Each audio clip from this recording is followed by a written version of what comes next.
will be in the this. So I hope that is the thing I am looking for. So the title of my talk is, yes, there is a problem in the city, there is a problem in the country. The problem is because of irresponsible people. And that's how I write and that's how I speak. So the irresponsibility has costed us, costed our children the water, the clean water they are supposed to enjoy. Let me give a flavor from where I come from. I work in the forest. I was in the forest last 3-4 days. Just I came back this morning. When I look at the nature, I learn many things and I bring those nature's principle to my lab. That's where my students convert that into technology. Today if I am talking about bioremediation, it is based on the nature's principle.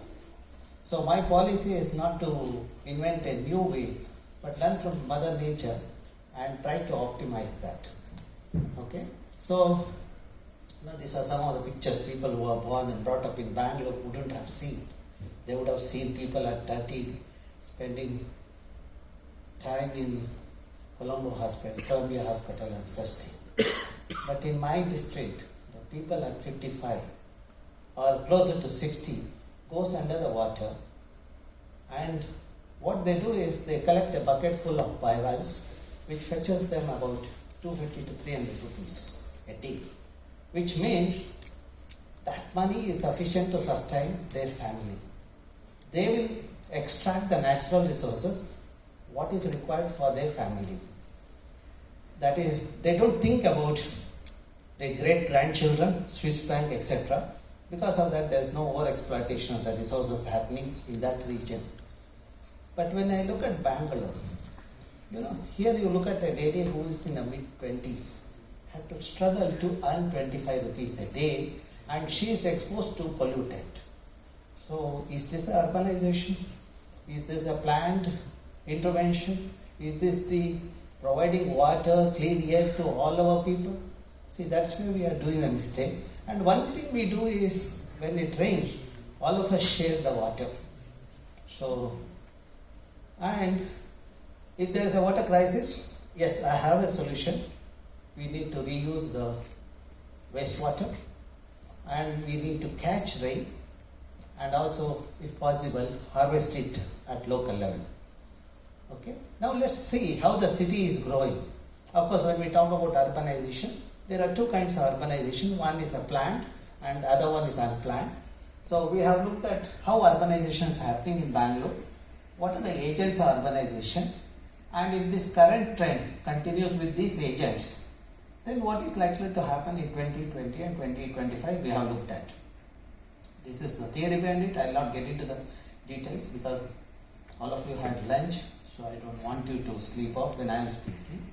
So I will skip this. But one thing you should know is the city in 1800, the current area of the city is 1,450, the current area of the city is about 741 square kilometers. In 1800, in the era of Kempegowdas, we had 1,452 interconnected water bodies. Today, in the era of Devegowdas and his children, we have 193 water bodies. And this is the kind of the loss we have faced. And the city, had 80% green cover, and the temperature of the city in the May month, that is peak summer, was 14 to 16 degrees Celsius, and today the temperature is 38 to 40 degrees Celsius up to in the March. And if you see the temperature of December, it used to be 0 degrees Celsius for a few days, and we used to grow apples in a place called Palace Orchard closer to my institute. But today what do we grow? The waste, littering waste and waste people. Okay, the city, which was a garden city in 73, this is my time period, not Kempegowda or Devegowda's period, my period, 1973 to, I have seen this change. The city which was a garden city became a garbage city, and today I say it's a dead city. Of course, let's see how the things have happened, because we have the remote sensing data. We can visualize the change that is happening and what is likely to happen also we can see. See, if you look at this carefully, the city in 1973 landscape had 68% green cover and 7% is red, which are the building. Blue is the water body, yellow is the open space. If you look at it in 2016, it has become 76%. With this, what is likely to happen in 2020 or 2025, we try to look at it. Now, this is 1973. The major, if you look at the city landscape was green, which is 68% green cover. Then 92, you see with the industrialization, with Pune and Kormala coming up, changes happening there. Then 99, 2000, you see IT/BT sector coming up in the outskirts, we started losing the water bodies there. Then 2006, intensification, 2009, further intensification. Now 2017, if you look at 78% of the landscape is covered with red. You know, the city has lost oxygen. Now this is what we have seen from 1973 to 2019. Today, it's 81% is under red. Okay. Now let us see what is likely to happen in 2020 or 2025. Let's divide the region into 4 zones, 1 kilometer concentric circle. In each circle, what is the growth and how the changes are happening, we have visualized. 1973, you see the core area, CBD is only, you see 40 to 60%, but otherwise most part of the Bangalore was 20% with building. Then 92, with industries coming up, you see how the changes are happening. 99, outskirts, IT/BTs. Then you can see 2002, 2006, 2010. And now 2020, 93% of the landscape is going to be covered with the buildings.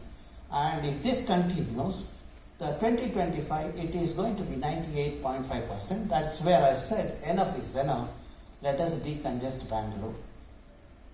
But for anything to happen, there has to be sane people in the system who take decision. Unfortunately, we are missing them.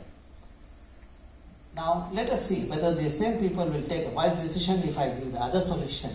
One thing I said is, let us not overcrowd the city, because there are other locations. Let us improvise the infrastructure and make sure the children from that region get the benefit of the development. Than bringing everything to Bangalore and creating slum, it's better to make the farmers to work during the day and work in their farmers. So that would be the best thing for the country like India. Now, what are the solutions to meet the water? One is wastewater treatment, then sustaining the water, and also there are other things. I'll take it up now. Let's see how many trees are there in Bangalore. We did the count. We did the field survey. This is my campus. My campus is 400 acres. I have 22,000 trees are there. We have 5,000 people. That means for every person there are 4 trees are there. When I link this kind of data, field data, with the data of remote sensing data for the entire Bangalore, it tells me there is a 1.5 million trees for the 9.5 million population, which means there are 7% one tree is there. But what is the requirement of a tree? If you ask people like Krishna, they will tell you that you need to have 7 or 8 trees per person. How did we arrive at? Because we all, when we breathe, we give out carbon dioxide, which is taken by the plants. So during photosynthesis, and we give out about the 540 to 980 grams per person per day. And 1 hectare of tree removes about the 6 to 8 tons of CO2 per year. By that ratio, we should have 1 to 8 trees. You know, 1 person, 8 trees should have been there. But what we have is 7%, 7 to 8% 1 tree. That is where, you know, we are with a situation where some of my colleagues use oxygen cylinder in the night. That will be in the place like Rajajinagar and Malleshwaram. You can imagine what's happening to the city. Okay. This is the result of the trees. Now, when you look at lakes, we have made Bangalore very popular. Wherever I go, people say, oh, Bangalore, Belandur, burning lake, city of burning lake, city of frothing lakes. And every expert think diverting his sewage is a solution for the problem. But he is creating more and more problem. Yesterday, sewage diverted from other lakes. Today, we have Belandur and Vartur. We cannot go on doing these mistakes. That is where I want sane people in the system to take up the responsibility and come up with the solution, decentralized treatment options. Okay? So now this is all happens. Every one of us see lake bed is used for dumping solid waste. People encroach, and lake is fed with the sewage from all of us. And those who are away, they send it through the tankers. When the lake is in good state, it looks like this. When it is rich with nutrient, because of sewage, it is covered with the green plant water hyacinth, which goes as a fodder to the animals. Now, when the water body is contaminated, it also comes to our food chain. See, every unit of, if the algae is there, now when the water body is covered with the green plant, naturally sunlight penetration doesn't happen. In absence of sunlight, you see the algae doesn't grow. When algae is not there, naturally it will affect the fish production. That's how the humans lose the right to live. Now we analyze what is the kind of dependence on lake, because there are a couple of pseudo experts in the city. They say the lakes in Bangalore is not required, and I don't know how they have become expert. And every Tom, Dick and Harry talks about lakes in Bangalore when it comes to the encroachment of the lake. So we tried to understand, okay, is the lake required for the Bangalore? We saw that Bangalorean require the lake because for the fish, fodder, and also recreation thing. When we did the quantification, unpolluted lake, it's about 10,500 rupees per day per hectare. One of the very productive ecosystem. When we pollute the lake, it becomes 20 rupees per day per hectare. So this is how. Who are the people who are dependent on the lake? People, fishermen, washerwomen, etc. And of course, there are some apartment dwellers now because of the groundwater recharge. They are at the mercy of the lake. So when we pollute the lake, the value of the groundwater table goes, then groundwater contaminated. Now, this is the glory of Bangalore. So people go and take selfies. The other day when I went for the field work, I saw a group of girls in the age group of 18 to 24 were taking selfie. Okay. Then I have traveled many parts of the globe. Nowhere people have demonstrated what Bangalorean shows me every year. The coexistence of fire and water. And of course, there are some people who want to solve the problem. That is where Justice Adi wanted us to take up the study. We did the study to tell what needs to be done. 2 years are over. Not much has happened. Now, what is the solution from the babus of today? I was told some of them were here in the morning. When the froth is coming to the road, their solution is not to solve the froth. Why the froth happened? How to minimize the froth? Their solution is like this: put the barricade so that people don't see that. That is where I wrote to the government saying that this is an ad hoc reactionary approach. This is not going to solve the problem. Naturally, babus get agitated with my words, and they called and said, "Sir, we are used to your criticism. Don't worry, we have solved the problem." I said, "Glory is only for 4 days. You just wait. 4th day, what happened?" As I predicted, 4th day it crossed over to tell this kind of meaningless, senseless solution is not going to work in a country like India. So, and let us see when the pollutant get into the system, how it affects us. Every unit of pollutant getting into the water, it gets magnified by the phenomenon called bioaccumulation to 1 million times. Now, we collected a fish sample from the lake, water sample, and also the people grow vegetables. You know, the pudina and spinach, all these things are grown there, and also radish, etc. are grown there. So, and also the milk sample, and we saw that all these samples have heavy metal beyond detectable level. So, that means there is a contamination there. Now, that is also affecting the people. Only when the problem happens, the people will become more concerned about the thing. Otherwise, till then they say there is no problem. One is the cancer and the kidney failures are increasing in the city. As the data I have today, the kidney failure which was 1 in 1 lakh 10 years back, today is 1 in 5,000. Every ward has the dialysis unit. You know, we lost Arun Jaitley because of kidney failure. Sushma Swaraj in the same month because of the kidney failure. So, and also many innocent humans in Bangalore are dying every alternate day because of the kidney failure. Okay, this is the situation we are in. So, without oxygen, water, kidney, and of course the brain is also malfunctioning. Okay, now let us see what is the solution for the thing. Let us treat the waste water, and what is the solution?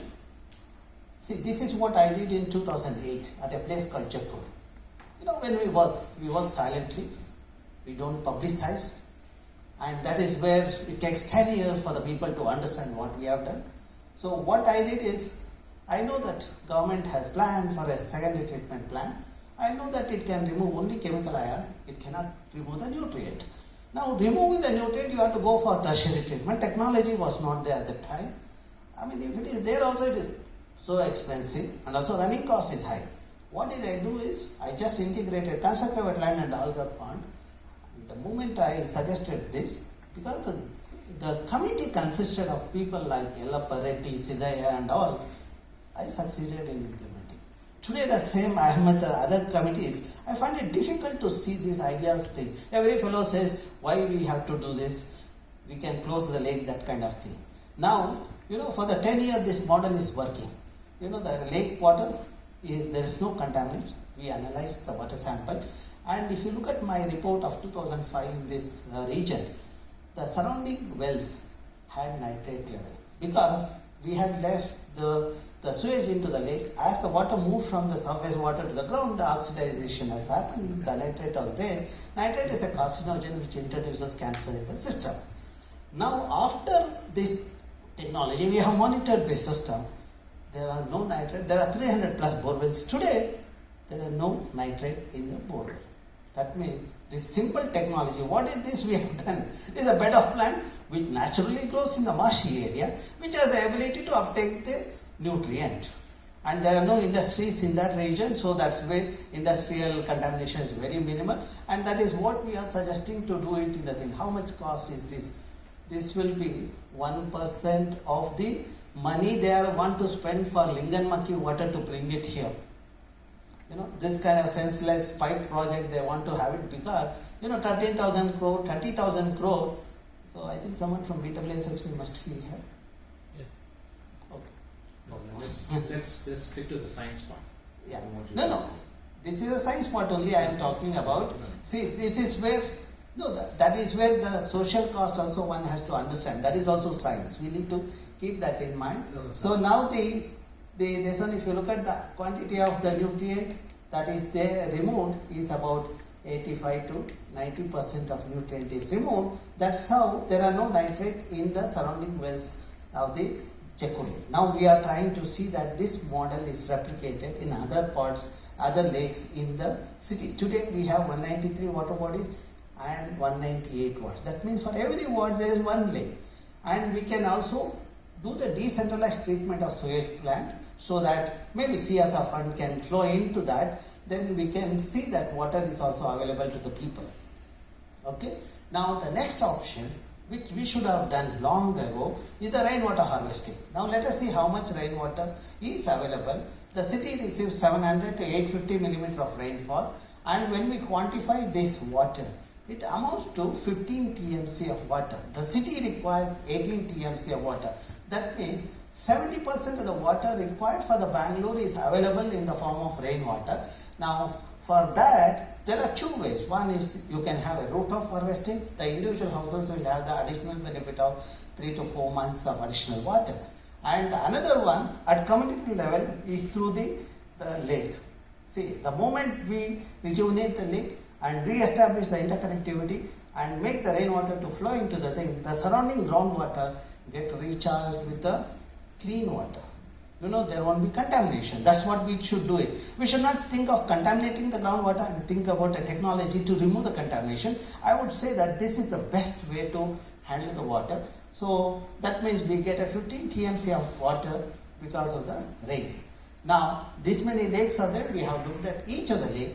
193 lakes, my students have monitored. We know the quality of the lake, the present status, and what needs to be done. That is where we have given the action plan to the government. Now, what is the solution for the Bengaluru? I have 5R formula. First and foremost thing is I want a responsible citizen. When people are responsible, they will make sure lakes are rejuvenated in their locality, which will help in retaining the rainwater. In the process, groundwater get recharged. And the second option, see, if you are using 18 TMC of water, we are also generating 18 TMC of wastewater. If I treat that, the model similar to Chekku Lake model, I have 16 TMC of water. That means 15 TMC plus 16 TMC is 31 TMC. That means we have surplus water. There is no need to get the water from Linganmakki or from Moon or any other places, which we go on exploring. As a scientist, we keep doing it, and we will continue to do it, because when we exhaust all the resources, we should know from where else we can meet. Now, the wetlands, these are the good, we call wetlands as the kidneys of the landscape because of the bioremediation properties. Now, take that's where our elders had created the water bodies. Throughout the state, we have 40,000 water bodies. What I'm talking is not just for Bengaluru, any part of Karnataka or any part of India, this model should work. And that's the only way to handle the water. Don't think about diverting the water from one river to the other river, river linking and all those things will not work. Telugu Ganga project was implemented. Telugu Ganga project was assured 15 TMC of water. And then only I saw 1 or 2 years has got 3 to 4 TMC. In spite of Telugu Ganga project, Chennai city is reeling under the water crisis. They are supposed to get 15 TMC, was supposed to meet the part of their water requirement. We have not questioned the system about why that water is not coming in spite of spending the 20,000 crores for the project. And the implication of that is the Nallur district, which was growing 3 crops earlier, today struggle to grow 1 crop because of no water, because of this diversion. In fact, our Bharat is from that region. He keeps telling me the implication of this. Neither Nallur people are benefited, nor the Chennai people have benefited, but we have spent the money in the system in the name of river diversion. That's where my solution is decentralized way of handling the water resources and harvesting the rainwater and wastewater treatment. Okay? Now, this, if possible, create the mini forest in each ward so that we can have oxygen. Now, I have tried. I have been successful in that. See, whenever I meet people, I try to look at the economic background and see that whether they can do something. This gentleman met me.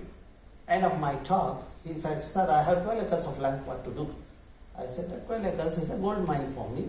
We just estimated what is the water available because of the rain, where is the lowest point in this area, and what is the size of the water body he has to create."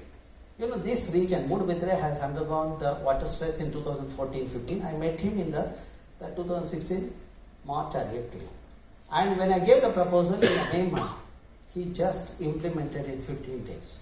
Because this is implemented in 15 days because of his young age. And also made sure the youth in the region had taken part in the initiative. So that's where my hope is. The youth in the country really make a big change in the system. Okay. Now he also took up the greening of the catchment, and that's how we succeeded. And he made one more thing. I asked him to make sure a couple of lakes in Mudbidre are desilted. And because of his initiative, the couple more of the lakes were desilted by the public. Because when Swamiji is doing, our local people also started doing it. And this year there was a water crisis in the Dakshin Kannada district. Even Dharmasthala was closed. But this place didn't face the water crisis. See, the simple solutions are there, but I don't know why we ignore it. Now, seeing the success of the youth, I picked up this young man who is the CEO of Alva. I made him to create one more water body in his campus, which stores 25,000 lakh liters of water. Okay, 25 lakh liters of water. So, and also he took up the greening of this catchment. And when I visited in 2018 and recently, yesterday I was there, it has a lush green. If you come to my campus, I have created a water body in 2008. This is a place where students get agitated, they go and relax. Not only students get relaxed, even there are animals like this. At one end I say Bangalore is dying, another end I have the organism like otter in my campus. Okay, if otter is there, it must be getting enough food. So that's what we did, a documentation. See, this is the algae, this is a zooplankton, and this is a fish. That means the nature creates the thing. Nature gives the food the moment I have the water in one place. So this is a success model. And then another simple technology is, say, if you go to Gokarna, there is the pond is known as a Koti Tirtha. It was stinky, it was covered with weeds, like most of the lakes in Bangalore. Then the government had a proposal to do the rejuvenation at a cost of 15 lakh rupees. Then local youth approached me, and when I looked at the water quality, I found that it is because of the organic input. People perform ritual, 14th day or anniversary. Those rice balls with flowers and fruits are left in the water body. Now that practice I cannot stop. What I did is I had a discussion with the priest. We had an understanding with the priest. That is the economic model. What the priest has to do is make sure that the puja material, rice balls, etc., are disposed at a particular location. And when it is Visarjana is done, they should chant. When they chant, they should make sure that 20 to 25 rupees is collected per family. Now, because of that, I have a revenue of 20 to 25,000 rupees a month, which we give it to NGO. The NGO has hired 3 youths. Their job is to do the deweeding, and excess rice balls from here, they will take it out and give it to the cattle in the Goshala there. So now, in the meanwhile, I have my own ecological engineering there. So I introduce the fish which eats the rice. Now you see the engineering application is there in the form of fish. Then, economic model, the youth have got the job. Skill India, before Skill India, I had implemented this. And for the last 3 years, the lake which was like this, looks like this. Poor Shiva got a water to the land. But every day he was taking a bath of this water. Now for the last 3 years he is taking a bath or abhishek of this water. Naturally Shiva must be happy. And he is happy. Because whatever the last 3 years, if you look at my profile, whatever I am doing is a success model. Earlier people had criticized me. Now the same people have come and say, oh no, this is a model we should have accepted long back. Okay. Now, mini forest in each ward is another thing which will improve the groundwater table, improve the local ecology, and sequester the carbon, and reduction temperature at least 2 degrees. And all my models, I have the theory and also I have implemented it. With that, I am talking about what needs to be done. Now, if you come to campus, this is a climber which is supposed to be in Western Ghats. Anybody with the engineering mindset will get excited with this architecture. Okay, mechanical engineer will start thinking of various other things. Okay, and I thought when I saw this in Western Ghats when I was a student, I said I should have it in Bangalore, that too in my campus. What I did is I just brought this pot to the Bangalore, and out of these 14 seeds, I planted 7 in 7 locations in the campus. Keep in mind this, I did it when I was a student. Okay, and today out of 7, only 1 has survived. That is next to this building, where I have worked last 2 decades as a faculty here. I didn't even know that when I was a student I will continue in the campus. But this plant knew that I will continue in the campus, and that too in this building. So this is how nature keeps track of us. Now in front of this building, we created a mini forest of 49 native species, about 500 sapling in a 2 hectares area. You see that you get a glimpse of the region like this, and this is another fellow who is, 4 families of them are happily residing in this. They were in the Malleshwaram. Seeing the habitat, the conducive habitat in my campus, they just migrated. See, that's how we attract the animals and humans to the society, from the society to the campus. Okay. Now, when you look at what are the beneficial aspects, you see the temperature 2 degrees lower. More importantly, the region when it was infested with Parthenium, groundwater table is 150 feet. Today you come and see, my wells have water 10 feet. Don't you see there is a link between the vegetation and the water?